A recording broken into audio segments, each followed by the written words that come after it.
मीरा ने अपनी पहचान आसान रास्तों से नहीं बनाई थी। 27 साल की उम्र में वह इस बात के लिए जानी जाती थी कि वह कभी घबराती नहीं, कभी किसी पर निर्भर नहीं रहती और कभी मदद नहीं मांगती। ऑफिस में जब डेडलाइन बिगड़ जाती, टीमें परेशान हो जाती, मीरा शांत रहती। दोस्तों की जिंदगी बिखर जाती तो वह सबकी सुनती, लेकिन अपने दर्द का बोझ कभी किसी पर नहीं डालती। उसके मन में कहीं गहराई में एक बात बैठ चुकी थी, अगर किसी की जरूरत ही न पड़े तो कोई छोड़ भी नहीं सकता। यह घमंड नहीं था, यह उसकी जिंदगी से सीखी हुई एक आदत थी, एक तरह का बचाव। एक शुक्रवार की शाम थकी हुई और बेचैन मीरा ने अचानक पहाड़ों की एक अकेली यात्रा बुक कर ली। कोई प्लान नहीं, कोई साथ नहीं, बस दूरी चाहिए थी।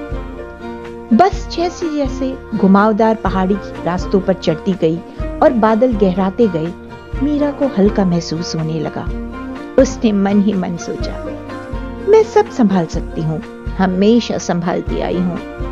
लेकिन पहाड़ों को आत्मविश्वास से कोई फर्क नहीं पड़ता। शाम ढलने से ठीक पहले बस अचानक जोर से रुक गई।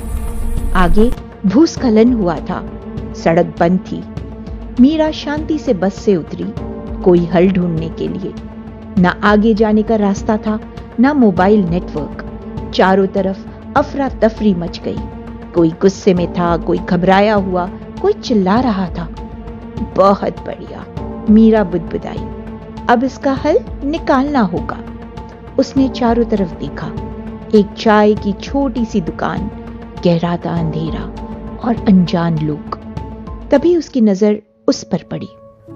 वह एक बुजुर्ग दंपति की मदद कर रहा था जो बहुत घबराए हुए लग रहे थे। लंबा, शांत, स्थिर। जब उसकी और मीरा की नजर मिली, वह उसके पास आया। सुबह तक रास्ता नहीं खुलेगा, उसने कहा। यहां रुकने की जगहें जल्दी भर जाती हैं। आपको कोई ठहरने की जगह देख लेनी चाहिए। देख लूंगी, मीरा ने ठंडे स्वर में कहा। धन्यवाद। मैं राघव हूं, उसने हाथ बढ़ाते हुए कहा। मीरा ने जल्दी से हाथ मिलाया। मीरा, और मुझे मदद की जरूरत नहीं है। राघव हल्की मुस्कान के साथ वहां से चला गया, रात बिताने की जगह ढूंढने। रात बहुत तेजी से उतर आई। राघव सही कह रहा था, सारे होटल भर चुके थे। ठंड बढ़ती जा रही थी। फोन बेकार पड़ा था। मीरा एक बेंच पर बैठ गई, खुद को बाहों में समेटे हुए, जैसे उसे कोई चिंता ही न हो। आसपास लोग इधर उधर जाकर रुकने लग गए। मीरा अकेली रह गई। कुछ देर बाद राघव फिर आया, हाथ में 2 कप चाय लिए। काफी देर से यहां बैठी हो, उसने कहा। आधी रात के बाद ठंड और बढ़ जाती है। मैं ठीक हूं, मीरा झुंझला कर बोली। राघव ने चुपचाप एक कप उसके पास रख दिया। सिर्फ चाय है, मदद नहीं, और चला गया। मीरा देर तक उस कप को देखती रही, फिर कांपते हाथों से उसने चाय उठा ली। थोड़ी देर बाद राघव लौटा। जिस लॉज में मैं रुका हूं, वहां एक कमरा खाली मिला है, उसने कहा। अगर चाहो तो तुम भी वहां रुक सकती हो। मीरा को अच्छा नहीं लग रहा था यह स्वीकार करना, लेकिन ठंड असहनीय हो चुकी थी। पूरी रात सड़क पर रहना संभव नहीं था। उसने हां कह दी। अगली सुबह हालात और बिगड़ गए। भूस्खलन और बढ़ चुका था। नीचे की सड़क और टूट गई थी। अब बाहर निकलने का सिर्फ एक रास्ता था, जंगल के बीच से होकर एक खतरनाक पैदल रास्ता जो पास के गांव तक जाता था। जब मीरा ने यह सुना, उसने आगे बढ़कर कहा, मैं जाऊंगी। बाकी लोग हिचकिचा रहे थे। राघव उसके पास आ गया। साथ चलें, उसने कहा। रास्ता सुरक्षित नहीं है। मीरा ने उसे देखा। मैं अकेले कर सकती हूं, और आगे बढ़ गई। रास्ता बहुत खड़ा और फिसलन भरा था। एक जगह मीरा का पैर फिसल गया। बैग उसे पीछे खींचने लगा। उसने किसी तरह एक चट्टान पकड़ ली। राघव दौड़ता हुआ आगे आया। मैं हूं, उसने कहा। मैंने पकड़ लिया है, घबराओ मत। मीरा का शरीर जम गया। डर और अहंकार आमने सामने खड़े थे। पहली बार उसने हाथ नहीं छुड़ाया, उसने राघव का हाथ पकड़ लिया। कुछ देर बाद घाटी के किनारे बैठकर दोनों आराम कर रहे थे। चारों तरफ सन्नाटा था।